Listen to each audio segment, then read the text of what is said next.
शेखानी साहब भी हैं, मैं जरा चेयरमैन है आबाद के, जरा रियल एस्टेट कंस्ट्रक्शन के बिजनेस के ऊपर क्या इसके असरात हैं बजट के। शेखानी साहब अस्सलाम वालेकुम। शेखानी साहब, पिछली गवर्नमेंट तो ये क्रेडिट लेती थी कि जी हमने बहुत इंसेंटिव्स दिए हैं कंस्ट्रक्शन की इंडस्ट्री को। इस बजट में आपको कुछ दिख रहा है इंसेंटिव, या फिर वो इंसेंटिव्स वापस ले लिए गए हैं? क्या है सिचुएशन? मेरा ख्याल है कि इंसेंटिव भी नहीं दिए गए और जो प्राइस इतनी कंस्ट्रक्शन कॉस्ट बढ़ गई उसको भी एड्रेस नहीं किया गया। मैं समझ रहा हूँ कि जो हालात चल रहे हैं उसमें हमने बिल्कुल भी इस इंडस्ट्री को कोई हमसे ना कोई एडवाइस दी गई, और मैं समझता हूँ इनके पास का टाइम भी नहीं था।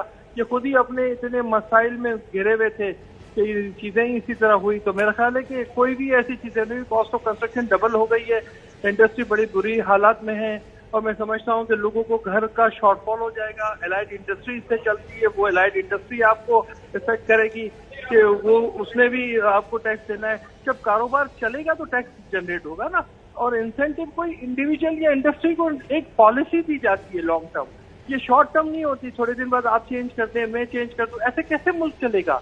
ये पाकिस्तान लेकिन शेखानी साहब, एक बात जो की जा रही थी, कुछ रिपोर्ट्स जो इंटरनेशनल रिपोर्ट्स भी आ रही थी कि 60 बिलियन का जो है वो आप लोगों को वो एक इसमें रेवेन्यू क्वेश्चन था मौजूद, जो इंसेंटिव दिया जा रहा था। आप कहते हैं कंस्ट्रक्शन कॉस्ट बढ़ गई, जाहिर है 2-3 साल के अंदर जो बढ़ी है हमने देखा है, दूसरी चीजों के अंदर ये सब कुछ हुआ है।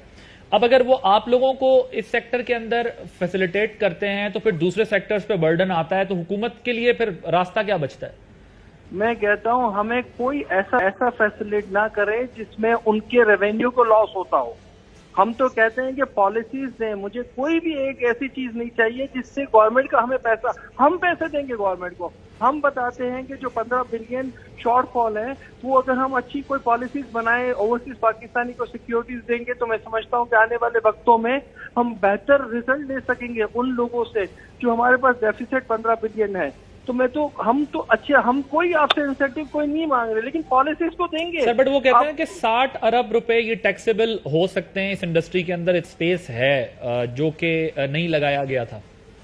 मेरे ख्याल से 60 अरब से और ज्यादा दिए जा सकते हैं। आप काम तो करने दें, आप पॉलिसीज देंगे तो काम होगा। अभी तो जो चीजें फेस कर रहे हैं वो 3 साल में नहीं हुई है, 8 महीनों में डबल हो गई है प्राइस। 8 महीनों में ये सारे रिजल्ट आ रहे हैं। तो चलते प्रोजेक्ट, जो आप एक प्रोजेक्ट शुरू किया, आपने अपना घर शुरू किया होगा, आपने सोचा होगा 50 लाख में बनेगा, वो 80 लाख 90 लाख हो जाएगा, तो आप कहाँ खड़े होंगे? तो यही सिचुएशन आ रही है सब जगहों पे। तो मेरा ख्याल है कि आप स्टेक होल्डर को सबको बिठाएंगे।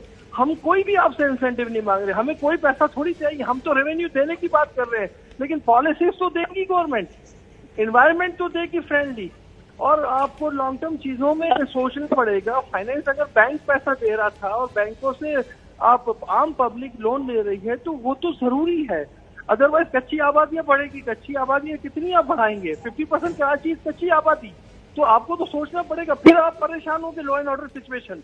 तो ये सारी चीजें, हाउसिंग नीड है, हाउसिंग लग्जरी नहीं है। अच्छा शेख साहब, ये शेखानी साहब ये मुझे बताइएगा कि ये जो आप कहते हैं कि अब वो आपको गवर्नमेंट सुने, जाहिर है सुनना चाहिए, बैठना चाहिए, बहुत बड़ी इंडस्ट्री है, लेकिन वो तो ये कहते हैं कि ये कैपिटल गेन टैक्स लगा रहे हैं हम जो है वो जो एक अमाउंट फिक्स रह जाता है जो कंस्ट्रक्शन में या उसमें यूज नहीं हो रहा, ये तो सिर्फ सेल परचेज और इन चीजों के ऊपर टैक्स लग रहा होता है। ये किस हद तक जो है वो जस्टिफाइड है? देखें, अगर किसी के पास एक्सेस है और वो यूटिलाइज नहीं कर रहा, या इंडस्ट्री में यूटिलाइज नहीं हो रहा, या पार्किंग हो रहा है, उस पर जरूर टैक्स लगे, हमें कोई एतराज नहीं। आप हम पे टैक्स लगा ले, बिजनेस क्लास पे लगा ले, लेकिन गरीबों पे, जिसके पास घर नहीं है, उसको कैसे टैक्स लगाएंगे? एक तो घर नहीं दे रहे, एक आप कोई चीज प्रोवाइड नहीं कर रहे हो, टैक्स भी लगाएंगे, तो दोनों चीजें साथ कैसे हो सकती है? तो आपका जो आर्गुमेंट है बेसिकली वो ये है कि प्रॉपर्टी के बिजनेस पे लगाएं, कंस्ट्रक्शन कॉस्ट के ऊपर जो है ये नहीं, इसका इफेक्ट होना चाहिए। बिल्कुल भी नहीं होना चाहिए। कंस्ट्रक्शन में आपको प्राइस को देखना है, आपने ड्यूटीज बढ़ाई हुई हैं, उन चीजों को देखना है। 4 साल का प्रोजेक्ट होता है, उसको हम किस तरीके से लेके चले। बिल्कुल ठीक है, बहुत शुक्रिया मोहसिन शेखानी साहब। एक ब्रेक लेते हैं, ब्रेक के बाद जो है वो डिस्कशन वो करेंगे और ये भी देखेंगे कि जो पेंशन्स का जो इजाफा किया है तनख्वाहों में सरकारी मुलाजमीन की प्राइवेट सेक्टर के लिए, उसके अंदर क्या है, कुछ नहीं और कुछ और। हम बातें आफ्टर दिस ब्रेक।